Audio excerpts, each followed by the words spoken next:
beloved Boss Mike Cervera. Kalimutan na natin yung mga ugaling DDS. Ha? Ano yung ugaling DDS? Okay lang na okay lang na ganyan. Ang mahalaga nakatulong.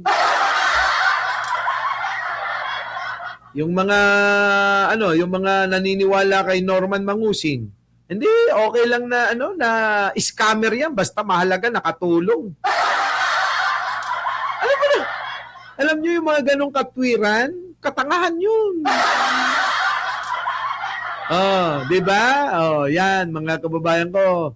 Adik ang takot kay Digong, yung mga corrupt best friend niya. Kita? Tama! Oo! Wah! Walastik na mga katwiran yan, di ba? Pangbobo eh. Next. Yayariin yan. Sino na? Next. Technology, Public Works and Highways, Economy, Planning and Development, Bureau of Customs. Nako, lalo na tong Bureau of Customs na to. Mga kababayan ko. Ay, nako, grabe dyan.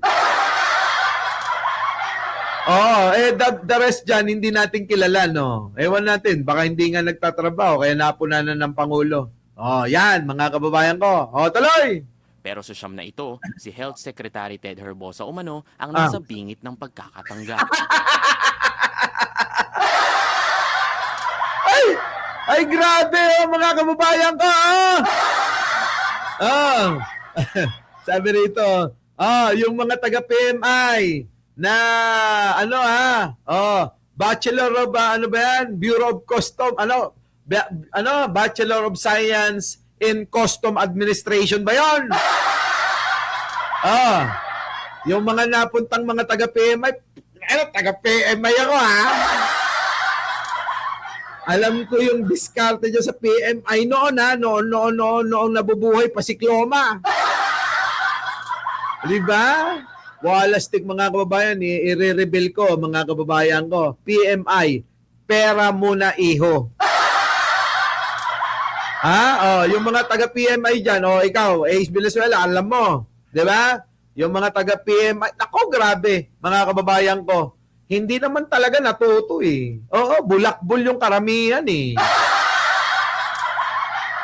Bulakbol, ang ginagawa, binabayaran na lang yung mga nila eh.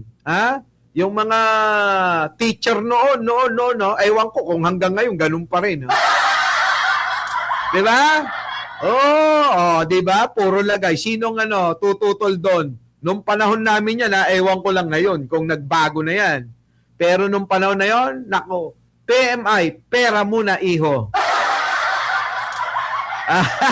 Tignan mo, alam mo yung kagawian, pag final, solicit. Di ba? Kakausapin ka na nung prop mo niyan. Sabihin, paunahan yan eh. Share. Ayan. Ito. Tignan niya. Sabi ni Ale na Valencia, PMI college graduate po ako, 1983, 1980. Diba? Pagka hindi ka taga-PMI, hindi mo alam yan. Pero mga kababayan ko, grabe talaga doon. Wala kang matututunan. Maniwala kayo. Ito na.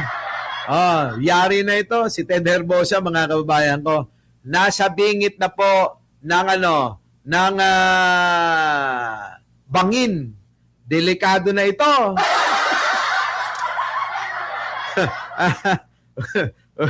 Mag-ingat kayo doon sa mga badiday ng mga profesor dyan sa PMI noon. Ako. Grabe.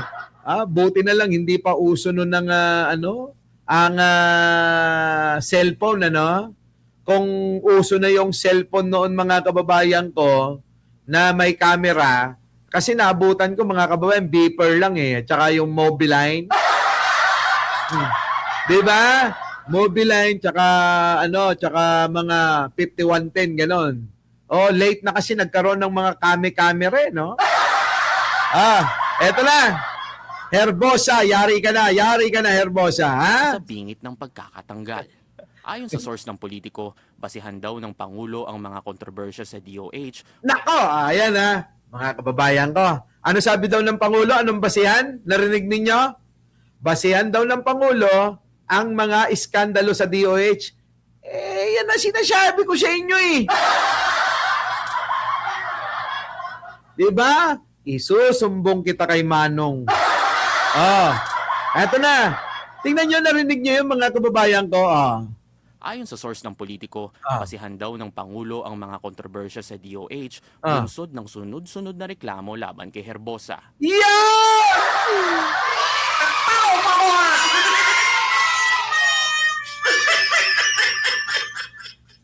Basihan daw ng Pangulo yung sunod-sunod na reklamo natin. Ay, nako. Diba, mga kababayan ko? Mukhang tayo lang yata yung yung masugid na tira ng tira dito, Ayos ba? Ayos ba? Ayos ba? Ayos! Ito na! Sa ngayon, may mga nakabinbin na reklamo laban kay Herbosa, Ayan na. kabilang ang complaint ng Alliance of Health Workers dahil umano sa unauthorized release ng 44.6 million pesos worth of Grabe. psychiatric drugs sa Rotary Nako. Club ng Quezon City na hindi naman lisensyadong maglabas ng mga gamot. Kita nyo, yan na, ginamit na yung Rotary Club, mga kababayan ko. Grabe talaga ito Nang tanungin ng Malacanang, wala pa raw nakakarating na ganitong balita sa kanila. Pero dahil dati naman nang sinabi ng palasyo na under constant review ang performance ng cabinet secretaries. We are making Pagka nakikita ko si Attorney Claire, mga kababayan ko, oy, late ka na, Jojo. Mukhang 3 oras ako magla-live dito. Pag nakikita ko yung mukha ni Attorney Claire, parang nakikita ko yung mukha ni Libayan, Hindi ko sinasabi, nakamukha mo si Attorney Claire. Libayan, maputi ito Para bang lagi kitang nakikita kapag nakikita ko siya. Wala kang katigil-tigil dito Kailan mo ba tatantanan si Yussi Claire? Di ka naman inaano. Alam nyo mga kababayan ko, yan ang unang lagi kong pinapangaral sa mga vlogger natin. Na once na nakasama ninyo ang isang tao, isang vlogger, ituring yung parang jowa ninyo. Na kapag ka naghiwalay kayo, wala lang siraan. Isipin ninyo yung inyong pinagsamahan. Hindi yung katulad ng mga grupo ni Libayan. Walang ginawa mga kababayan, dati naman nilang kasamahan, imbis na suportahan. Bagkus mga kababayan, ang ginagawa nila, alam nyo? Anti-clear sila ng anti-clear. Ang hindi ko pa gusto sa kanila, yung bang pati yung usaping mag-asawa, hoy, Libayan, tumigil ka. Diba? Sabi-sabihan mo yung mga aso mo. Oo. Kung ayaw mo silang nasasabihan ng pangit, hindi literal na pangit. Kasi yun na talaga yun, di naman mababago yung itsura nyo Pangit, meaning pangit ng ugali nyo. Diba? Kasi masyado kayong guilty pagdating sa itsura yung pinag-uusapan Tama ba, mga kababayan ko? Para bang pag sinabihan sila ng pangit, literal na yung mga itsura na kagad nila, yung pinapansin natin. Libayan, isipin mo maigi kasi yung mga lumalabas sa mga bunganga namin. Pag sinabi namin pangit, hindi yung literal na itsura nyo, pangit ang ugali nyo. Kasi dati nyong kasama, binabanatan nyo pati yung problemang mag-asawa, dinadamay nyo. Tama ba yun Pangit. Diba? Masyado kayong guilty sa mga itsura nyo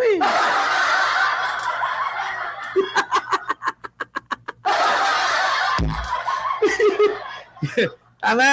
Ayan mga kababayan late ka na, ay Chang, late ka na. 3 oras tayo rito Eto na, hindi siya totoo lang. Kapag nakikita ko yung mukha ni Atty. Claire, nakikita ko yung mukha ni Libayan eh. Oh. Eto na. Uy, mag-like naman daw kayo, sabi ni Pachuchay. Langyan na yan, oh. Game. Our performance at the discretion of the President. So, depende na po yan kung ano po ang makikita ng Pangulo. Pero as of now, wala po tayo nababalitaan. Na? Wala po ipinararating Na? magkakaroon po ng cabinet revamp. Naku, kita nyo. Alam nyo, ganyan talaga tagapagsalita ng Malacanang. Kailangan safe lagi. Safe lagi, ano? Kaya alam nyo, bilib na bilib talaga ako magsalita si Atty. Claire. Oh. Matatandaan na ang latest evictees sa gabinete ng Pangulo, sina dating Executive Secretary Lucas Bersamin. Tinuligsa natin to, hindi. Kayo makakapagsabi, binanatan natin to, hindi. Binanatan natin yan. Budget Secretary Amena Pangandaman noong November 2025. Eto naman mga kababayan, si Pangandaman, ang daming mga nag-ano rito, nag-build up noon ng mga vlogger, talagang mukhang nag-PR ito mga kababayan ha. Tapos mga kababayan, biglang nasibak no? Ay kasunod ng aligasyon ng kanilang pagkakadawit sa flood control corruption scandal. Yan. Ayon sa source ng politiko, damage control ang tinitignan ng Pangulo sa umano'y nagbabadyang balasahan. Hindi naman siguro. Di ba? Thank you naman ha. Thank you naman kay Joji. Ngayon, mga kababayan ko, hindi diskarte na ng Pangulo yan. Balasan na yan eh. Normal lang yan kapag hindi nagdi-deliver ang mga empleyado. Kailangan naman talagang sibakin mo. Kaysa naman tiisin mo. Ang hirap naman mga kababayan, may empleyado ka na tinitiis mo na lang yung inis mo sa kanya, pwede mong sibakin naman, di ba? Di ba? Di ba, Joby? Agenda. Yan. Dito na tayo. Kita niyo mga kababayan ko dito na tayo. Pasabog ng Pangulo. Pasok! Nako, ayan na. Mangingisay na naman ang mga DDS dito. Eto, payo ko lang naman. Sa mga kritiko ng Pangulo, baka pwede naman, tulad ng ginagawa namin, kritiko kami, pero kapag kami nagagawang mabuti, iangat nyo naman. Hindi yung kapag ka naging kritiko na kayo habang buhay. Paano kapag may nagawang mabuti? Tulad nito ngayon, ng Pangulo. Ang dami-dami kong ipapakita sa inyo. Paano ngayon, mga kababayan ko? Di ba, TPL? Oy, kita tayo mamaya. Oy, mamaya meron kaming event ni TPL. Baka kala nyo. Abangan nyo kami. Magkatabi tayo ng upuan. Imbitado kami sa International Convention.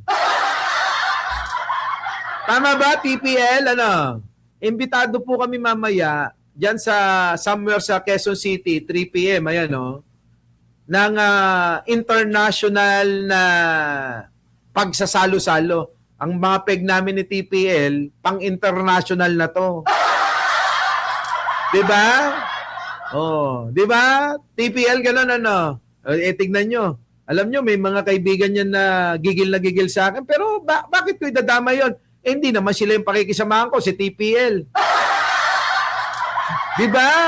Ganun din sa akin. Kung may magagalit kay TPL, bakit ko intindihin yun? Wala namang ginagawang masama sa akin to. Diba, Leonora Brown? Pang-international lampeg natin. Ay, nako. Paano naman? Di marami na naman mga... Oy, TPL, umanda ka. Baka mamaya awayin ka na nung mga Team Ampalaya. Ito na. Leonora Brown, thank you PBBM delivers 26,000 homes na pailawan ng bagong solar rooftop project. Kita nyo mga kababayan ko.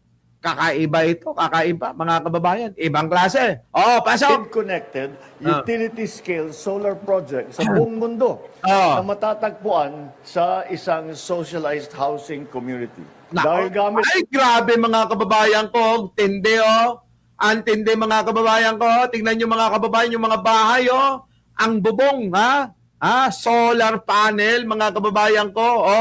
natin ng mga bubong ng mga bahay na Nako. naitayo na, Oh. walang ginamit na farmland. Kita Walang niyo. tinanggal na kabuhayan at walang nasayang na lupa. Yan, kita nyo walang nasayang na lupa, walang nasayang na farmland, at lahat na pakinabangan, hindi katulad mga kababayan ng panahon ni Digong. Yung kanyang pabahay, mga kababayan, walang bintana, walang pintuan, walang tiles, walang inidoro, walang kisame, at naubos na yung bubong. Paliwanag nyo nga yan, mga DDS. Sige nga, ang tanong ko sa inyo, bakit yung mga proyekto ni Digong na puro palpak, hindi nyo masabi, hindi nyo mai-content at hindi nyo maamin? Sige nga, bakit ngayon na mayroong nagagawa ang Pangulo na mabuti, bakit hindi nyo may mapuri, mga kababayan? Kasi alam nyo, mga kababayan ko, ito yung sinasabi ko kanina, na kahit anong inis nyo sa isang tao, isang leader, kung may nagagawa na mabuti, abay purihin ninyo para lalong ganahan na gumawa ng ganyan. Pero, kung ang gagawin ninyo, pumipili lang kayo ng pumipili ng kamalian ng isang leader, lalong-lalo na kay Pangulo, sino namang gaganahan sa inyo? Di ba? Kayo mga kababayan ko, kayo magsasabi niyan. Kailan pumuri ang mga DDS sa maayos na mga dinideliver sa ating mga Pilipino na mga proyekto? Wala silang ganun. Hindi nila pupurihin yan. Bagkos, ang gagawin nila, gagawa pa nga ng fake news na ginawa daw ng Pangulo na mali. Na, ayan, tignan nyo, tulad ng bangag-bangag na issue na yan. Sabi nga nung kilalang international political advisor, mga kababayan ko, meron bang adik na matino pero pinipilit ng mga DDS, adik daw ang Pangulo? Tama ba?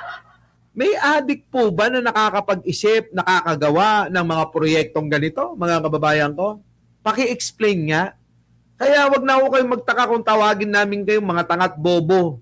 Kasi mga kababayan, kitang-kita nyo na, matino, maayos, maliwanag ang isip, pero tinatawag nyo, adik pa rin.